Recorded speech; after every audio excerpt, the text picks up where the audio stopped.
Sponsored by RingConn. This waxy ass forever. No. What year is it? I feel the sudden need to go buy more minutes for my Sprint phone. How many things do I hate? I think it's important not to let phones get too comfortable. We have to show them who's boss. Ulefone is the best at that. Maybe it's working. I don't know. It's AI, so you really can't trust it. You just don't know until the end of the day whether it did its job or not. Wish I had a job like that. I mean, we like real travel, and the Strip is the antithesis of an authentic experience of any kind. Correct. And it's like, what the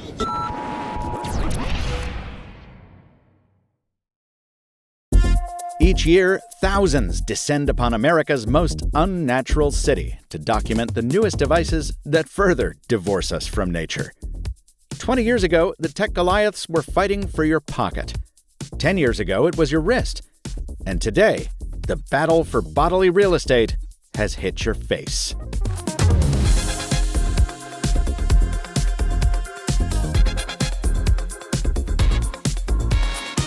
So while, yes, there were the typical oversized TVs and zombie brands and social robots that demonstrate no one learned anything from the noble sacrifice of Jibo, for this CES, I'm focused on the one category that I think truly matters in mobile tech: smart glasses. If you've watched this channel at all in the past year, you know I'm one of the many devoted fans of Meta's Ray-Bans. But one of the features I've long lamented the lack of on those fancy frames is a lens that can change opacity on demand, instead of leaving me in that half-grade transition limbo I loathe so much.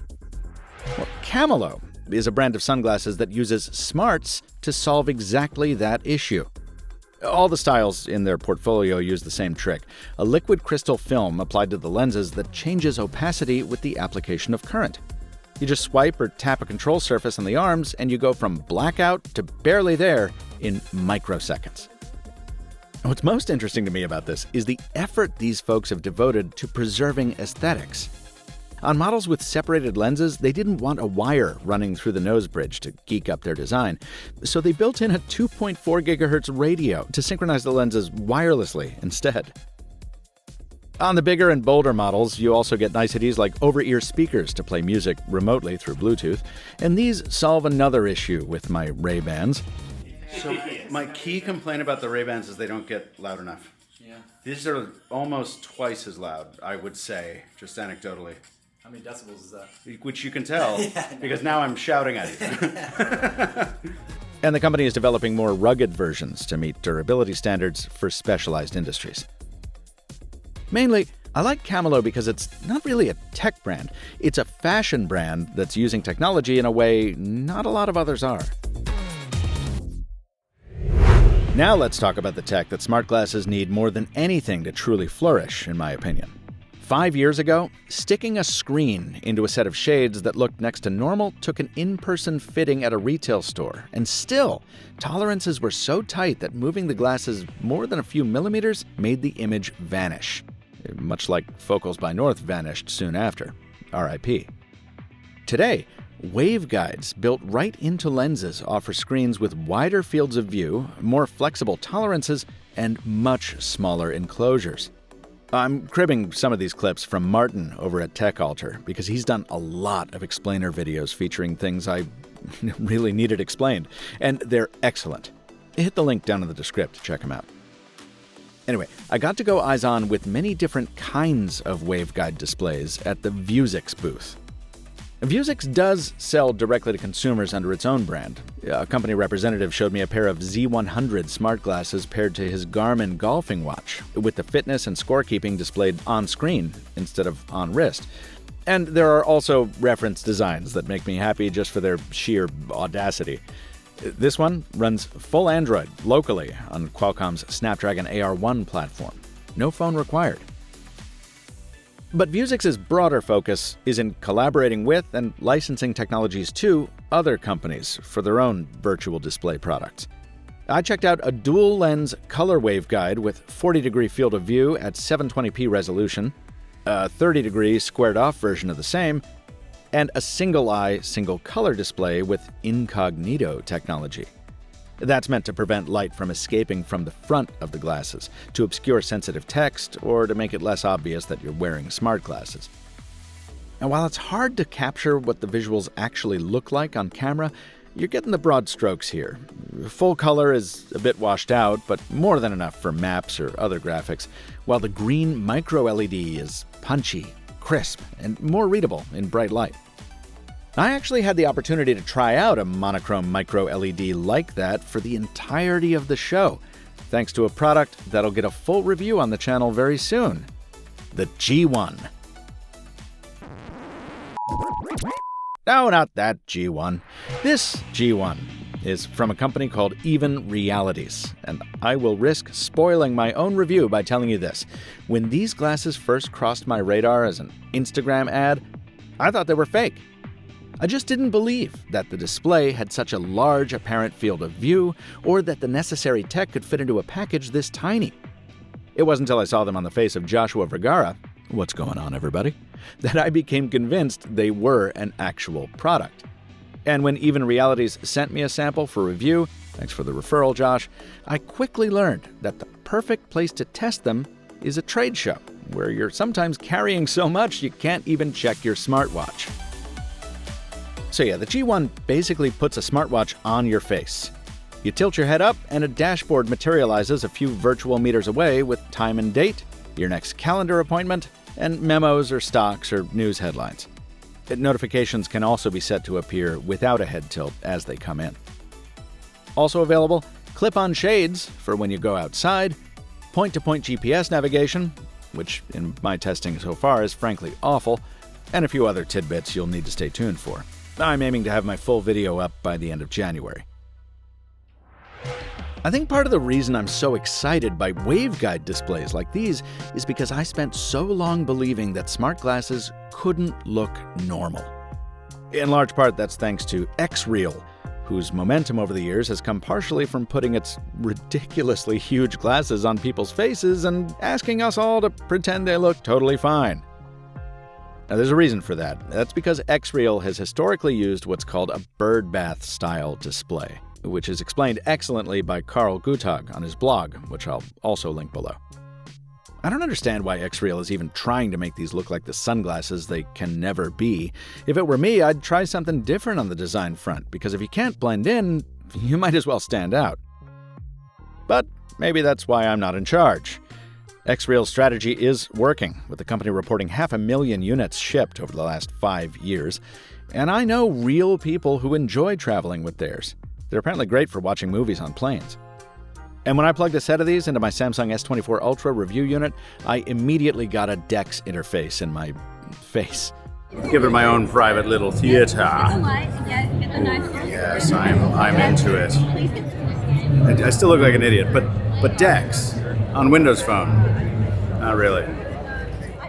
The various displays I demoed were incredibly bright and colorful, helped along by variable-opacity lenses that let me darken my surroundings to black or simply dim them. Could I watch The Matrix in these? Sure.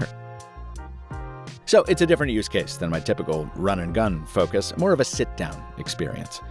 And with the new slimmer designs of the revised Model 1 Pro, the birdbath hover effect over the face is at least less noticeable. Now, there is one more smart glasses display technology to discuss, but we gotta mix things up a little bit, so I will save that till the end, and on the way, let's take a brief dive into a few other gadgets I've seen and used at the show. On my busiest day in Las Vegas this year, I clocked exactly 19,429 steps, and I know that thanks to my sponsor, RingConn. I wore the RingConn Gen 2 for the duration of CES because every day I was switching smartwatches and phones, so I wanted a consistent health monitor.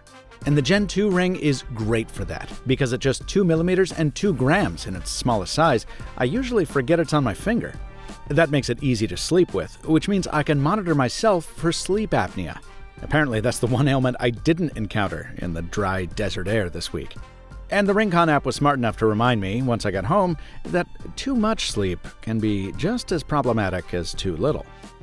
Now, RingConn also debuted the Gen 2 Air at CES, an AI ring for anyone, anywhere, coming soon, with new materials and finishes, plus ring protectors in fun new colors. Here's what hasn't changed. Gen 2 still comes with 10 to 12 days of battery life, it's still compatible with iOS and Android, and there's still no subscription fee. Get 5% off with the code in the description, and thanks to RingConn for sponsoring this video. Remember that thing I said about carrying too much at trade shows? Well, it applies when you're filming too.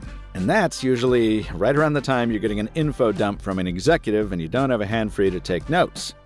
So, I've used CES to test the NotePin from Plaud, the company behind that voice recorder I reviewed last year. On paper, the NotePin is ideal for a show like CES.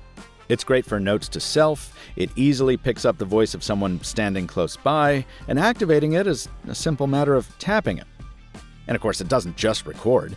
You can use the Plaud AI service to convert those audio clips into transcriptions or summaries. One of the actually useful aspects of AI, in my view.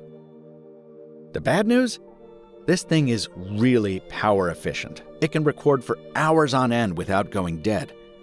And that's bad news because of the way I found out. By waking up one morning to find the NotePin recording me, a recording it had begun hours before without me even touching it. And according to Reddit, I'm not alone in this. Now, unintentional defect? Almost certainly. But, accidental covert recording is like the one thing a voice recorder product absolutely cannot do. You cannot get this wrong. It doesn't matter how useful a product is if you can't trust it. Plaud replied very quickly to my question about this issue, saying it may be a hardware defect specific to early production batches and that it will replace devices for affected users free of charge. So if you've got one of these, well, keep an eye on its AI. Speaking of AI and pins, I just had to swing by the booth of OpenInterX to see what I initially thought was a humane AI pin competitor. But it turns out the LUCI Pin is simpler than that. It's a magnetic wearable camera for life logging, more like a Google Clips in a sleeker package. And it plugs in to the LUCI Hub, a little smartphone-like handheld that charges the pin while downloading its footage into an endless timeline of your life. As cool as this hardware is, it's meant mainly as a showcase of MAVI, which OpenInterX calls a temporal computing framework that enables human-like understanding of videos. The idea is you can upload any video to MAVI and then search within that video for specific moments, or specific objects, or even general themes, or an interpretation of the video creator's intent. As for the pin, I love its industrial design, and it's interesting in theory, but I have to wonder if the ultimate life-logging camera will end up a better fit for the smart glasses that are, after all, our theme. A theme we'll return to now to wrap things up. Halliday is noteworthy not because its function is different from the rest of the glasses I've shown, but the manner in which it executes that function. Instead of a waveguide or a bird bath or anything that puts the display on your lens, Halliday embeds a tiny one in the frame. This is a 3.6mm micro LED that's so close to your eye that you perceive it as a 3.5-inch screen, achieving the same thing as the competition while preserving privacy, keeping size down, and generally just being a cheeky little hack. Trouble is, I could never get it dialed in quite right in my brief time with it. Position of both the module and the glasses on your face is very important with Halliday, and after the much more forgiving waveguides on the other glasses, I found myself flooded with memories of the least enjoyable aspect of the finicky focals by North. There's even an optional control ring similar to North's, which I like. But not everyone had the same trouble with alignment that I did. Ben Schoen at 95 Google was definitely luckier with his experience, and I imagine this might be a good fit for someone prioritizing privacy and portability above all else. Finally, I do appreciate that Halliday named itself after a Ready Player One character. Like I said, cheeky. Believe it or not, there was even more smart glasses stuff on display at CES, including some intriguing technology from AdHawk that turns the whole picture around. It watches you, logging your eye movements thousands of times a second to measure your fatigue levels, to give you health advice, and to use your gaze as an interface method. I expect we'll see tech like this in a lot of glasses as the category matures. And as that happens, I think we'll see more and more of the same convergence that we saw in smartphones. When I wore the Even Realities G1, I found myself missing the camera and headphones of my Meta Ray-Bans. And when I wore the Ray-Bans, of course, I missed the G1's heads-up display. So I think we'll be able to say the smart glasses era has truly arrived when we see one headset that incorporates almost everything I saw in Las Vegas. Color waveguide displays, mated to variable opacity lenses, with great headphone speakers and an integrated camera in an enclosure that doesn't make you look like a space alien. It's a tall order, I know, but I'm surprised and excited to see how much closer to that reality we are than I expected before my week at CES.